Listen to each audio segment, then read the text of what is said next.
Hi, if you're going through a breakup right now and you feel like you're on an emotional roller coaster, did you know that is because of grief? Grief has many faces and it can kind of feel like spending time in the ocean. Sometimes it's calm, sometimes the waves carry you, sometimes the waves overwhelm you. That's really what grief can feel like. My name is Olivia. I am committed to helping others understand what relational trauma is, how to address it, how to overcome it, and ultimately how to move on. So if you are currently facing or experiencing, working through a breakup, then you have come to the right place. All of this comes from I Can't Believe How Much This Hurts. You can find it on Amazon. I will also link it in the description. So just to kind of talk a bit more about grief, first thing to understand is that we grieve all loss. So this can be part of what's tricky when we go through a breakup. Let's say you had a breakup that needed to happen. It was either like terrible for your life or the relationship had run its course, whatever the reason was for the breakup. Let's say it was a benefit, it needed to happen. You're still going to grieve it. And sometimes we get confused, like, why am I hurting this much? If this was a good thing. So then we start to think, maybe I made a mistake. Maybe it wasn't time. Maybe this was like my person. And, we can just kind of go through all of these questions and all this doubt. Very normal for when we go through a breakup. It doesn't always mean it was the wrong decision. It just means that you're grieving. And so you're trying to make sense of how you're feeling. And oftentimes the solution to that in our minds is, well, clearly this was a mistake. That's not always true. So it's best most times to get through the grieving process and then make a decision on if it was a mistake or not. Because if you try to make that decision while you're grieving, it can really cloud it. And a lot of times we're just trying not to feel the pain that the grief is bringing from the loss. And so we just want to fix it quick, either with another person or by going back to the old person. So here are some tips and tricks with how to deal with grief. First thing to understand, like we said before, it has many faces. Sometimes grief can be, you feel angry. Sometimes you can feel ashamed. Sometimes it's feeling embarrassed. It could be that doubt that we talked about. You could feel really afraid. You could feel really disappointed. You could just feel pain and hurt, right? You could feel frustration or irritation. There's lots of emotions that really are going along with your grief. So that's why we say grief has many faces. And that's why it doesn't always look the same on everyone. They're not always experiencing the same, they're not at the same point you're at. So if you have other losses and you're like, this person doesn't even care, it's maybe not that they don't care. Remember, there are many faces of grief, and you're going to go through quite a few emotions usually as you go through the grieving process, because it's a process. There's going to be different stages. There's going to be different markers along the way. So that's where it can get kind of confusing for us. So first thing, many faces of grief. The second one is really looking at what they can't do anymore. So what you can't do anymore. So if you're thinking of this person, you're reflecting on what you've lost. A lot of it is that you're losing all the times that you had together in terms of like happening again. All these things I can't do anymore now that I'm not with you. So on page 4 from I Can't Believe How Much This Hurts, I'm going to go through 10 of these things, right? These are the things that we can't do anymore. I can't call you anymore. Sometimes that's not always true. Sometimes you can still call the person, but even if you're calling them, you're probably not calling them in the same capacity that you were calling them before, right? So that's something that we can't do anymore. By the way, these can really hurt. So if it's ever too overwhelming, just shut the video off and go take care of yourself, and you can always come back to it. But if it's like way too overwhelming, then I would really encourage you to seek help in your area, because this is not therapy, right? These are just tips.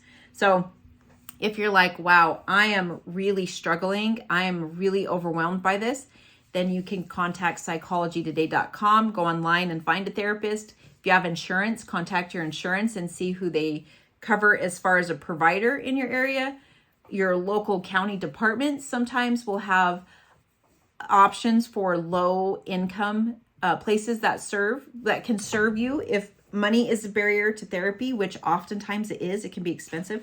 Okay, so I can't call you anymore. Excuse me. Second one, feeling like you can't love them anymore. at least you're not loving them in the same way. You may still love them, but love is an action word. So you can't really show that love like you used to. Maybe you can still show it in other ways, but for sure, there is a part of that is going to have to come to an end. Or you could get in trouble for not leaving them alone, right? Number 3, I can't hold you anymore. 4, can't ride with you anymore. Literally meaning getting in the car or going on rides with them, going on trips. I know for a lot of couples, that's a lot of way people relate, is either through traveling or, if you live in the mountainous area, it's taking drives together, those types of things. That's just not going to happen anymore. Next one, can't see you anymore. So even if you still are going to see them, your chances are, you're not going to see them in the same capacity that you once saw them. Can't believe it's over. I can't believe you're gone. Can't call you mine anymore. Can't make future plans with you anymore. So then if you think about, okay, these are the things that I can't do. What else is it that I'm not going to be able to do with this person anymore? And make your own list. This is how we're beginning to kind of pull up some of this grief so we can look at it. This is what our body and our subconscious mind is experiencing. But once we bring it to the forefront, then we can deal with it. But until we kind of can't look at it, we really can't deal with it. And then that's prolonging our healing process. So being able to look at it, grieve it, be sad for it, be upset for it, be frustrated for it, all the things you're going to feel anyways, right? It's okay to feel those things. And in fact, a lot of times we have to feel them so that it can move from us and then we can be in a different space. But it's when we want to mask it with either another person, or we try to mask it with the substance, or we try to mask it through shopping, or we try to mask it through being more perfect. Anything it is that we do to try to mask it, that just prolongs that healing process for us. So once you can put it down on paper, you can write about it, look at it, that's helping you to process it so it can eventually leave you. And then you can become healed and a whole person for your next relationship instead of taking all of this with you. It's kind of like shoving stuff under this big carpet, and now I'm standing on top of this mess, and now I'm thinking I'm in a new relationship and I'm fooling everyone, when usually people can kind of see you're still struggling, but we think we're not, right? Or we think people can't see it. So on a side note, part of it is, do you ever feel like, and I'm just going to read this from page 5, do you ever feel like you don't want to get over this person that you've loved? Sometimes I think we'd rather grieve and be miserable than have to really let them go, because the thought of letting them go feels way more painful than just living with the grief. And I think it's good to make space for that, because sometimes that's where you're at. Nope, I would rather keep crying over them and keep thinking about all the good times, because it helps me not feel like they're totally gone. Whereas if I really go through these exercises, if I really do the work and let them go, then I have to face the fact that they're gone, and I'm just not ready to face that. And you know what? That's okay too. If that's where you're at, that's also a part of the grieving process. Not being ready or not even wanting to let them go yet. I think that is completely normal. So if that goes on for months and months, and we're looking at years and years, and we're not moving on, that could be something different. And that's where we would okay, this is too long. I still can't face it. I need some help facing it. And that's where you would seek help, right? From a professional in your area. So being mindful, there is space for that, but is there prolonged space? That might be something worth looking at. That's something different, because we can grieve and miss someone for over 20 years and never move on. And if that's what you choose, that's what you choose, but it can be different, but you have to face it. So that you can see this is not so easy. And if you have someone who's grieving and you're just so sick of hearing it, then it's oh, okay, well, maybe I can have a bit more compassion for them, because now I'm understanding it can be very complicated. It can be incredibly painful and really feeling impossible for this person to be able to move on. So I can have a bit more empathy and even sympathy for that, right? So thinking of that, if you're in a place where you're no, I do not want to be that person. I don't want to be stuck for years and years.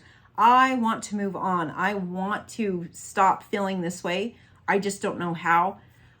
One thing you can start doing today is setting boundaries with your grief. So your grief doesn't just have to have full reign to you and be able to, just bombard you like the ocean anytime it feels like it. It can be you setting boundaries with it. So I am going to work on my grief, but let's say I realize in my schedule, okay, I can do that on Tuesdays at 6 o'clock, or I have time to do grief work on Thursdays at 7. So once I tell my brain, okay, I am going to deal with this, I am going to look at what I can't do anymore. I am going to start to identify some of these emotions I'm feeling and write about them, but I'm going to do it on Tuesdays at 6 or on Thursdays at 7. So then when I'm at work and I start to get this memory and I start to feel overwhelmed by this emotion, then I say, okay, brain, I am going to look at this. This is important for me to pay attention to, but I'm going to do it Tuesday at 6. So my brain kind of leaves me alone. It realizes, okay, she does need to process this because this is important and we never want to hurt this bad again. So this is why I'm going to keep recalling this memory. So you pay attention and I'm sure I'm safe. But now she's telling me, okay, well, she's doing it Tuesday at 6. So I'll stop giving her anxiety and I'll stop giving her all this emotion, trying to get her to pay attention. And now I know, okay, Tuesday at 6. And then I'm going to start bringing it back again. So every time something comes up where you start to feel overwhelmed, I will deal with this, but I'm dealing with this on Tuesday at 6. And you'll be amazed how much that just starts to unhook you. But the thing is, when Tuesday at 6 comes, you got to make every effort you can to actually sit down and look at it, right? I was at work on Monday. This was what came up for me. This is how I was feeling, and I'm just going to write about it. I'm just going to tell my brain, yep, I hear you. I'm paying attention, and now I'm looking at it. I told you I would do it Tuesday at 6. Here I am Tuesday at 6, and I'm going to start looking at it. Then it starts to trust you. And so the next time it comes up and you say, I will look at this. Right now, I'm at work. I'm not doing this right now, but I will Tuesday at 6. It starts to leave you alone faster and faster. So set those boundaries with your grief, understanding there are many faces of grief. We grieve all loss. Very normal to grieve even something that needed to go. It's okay. You're probably still going to feel sad. It's probably going to still feel a little bit confusing. You may doubt yourself, think you made a mistake, but now we understand actually that's just part of loss. And I'm not making any decisions until I'm out of this grief phase, because I know I'm not really thinking too clearly right now because there's so much emotion from experiencing a loss, which is normal. And then I'm going to look at what I can't do anymore so I can begin to face it. This is my reality now. This is where I live now. And this is what I want to look at. But only doing that if you're there. And if you're like, I understand that's the reality, I'm not ready to process it and let that person go. So this is where I'm at right now. So even kind of facing the fact that you don't want to fully look at it all so that they leave you emotionally and mentally, right? That's okay. If this is where I'm at, this is where I'm at. So again, all of this comes from, I can't believe how much this hurts. There's actually also a course available, which I will put a link to that in the description. I hope if you're grieving, if you need help, please seek help. You don't have to go through it alone. And also, if you're like, okay, well, I don't feel like I need a therapist. I don't feel like I want to go to therapy for it. Then do other exercises. There are ways to process through your grief. And there's lots of exercises that are found. And I can't believe how much this hurts. So I'm wishing you all the best in your grieving process and trusting that you will get through this and you will come out the other side. So take good care and I'll see you in the next one.